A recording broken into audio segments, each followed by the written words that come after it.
আর পিয়া নাই শাহরুখ খান ছিলাম না কি বলেন শাহরুখ খান? শাহরুখ খানের বাবার নামে ইসমাইল খান, দাদার নামে ইরফান খান। আর এই তোর শব্দ বুঝতে দিছিনি। আজ যে বিল্ডিং এর থাকি, আয় তাকে 10 তলা, ইতে তাকে 5 তলা। আজকে বেড়ে তো না আর একবার কি হইতে আসনি, শাহরুখ খান তার উপর শুটিং সাহেবের লাল যাইতে ওই তার তো সময় নাই। তারপরে তো গেলাম আমার সাথে শুটিং চলে হাতে কেটে তার গেঞ্জি ছিঁড়ে গিয়ে দুঃখ করে দিই।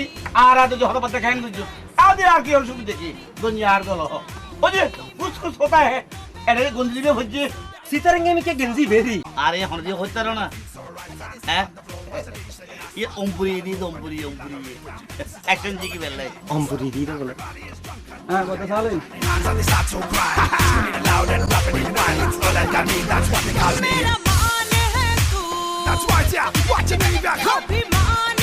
এটা আবার হন দে এবে মুম্বাই মেহমান কেরামতে আবার একটু ফাড়াই হইল না হ্যাঁ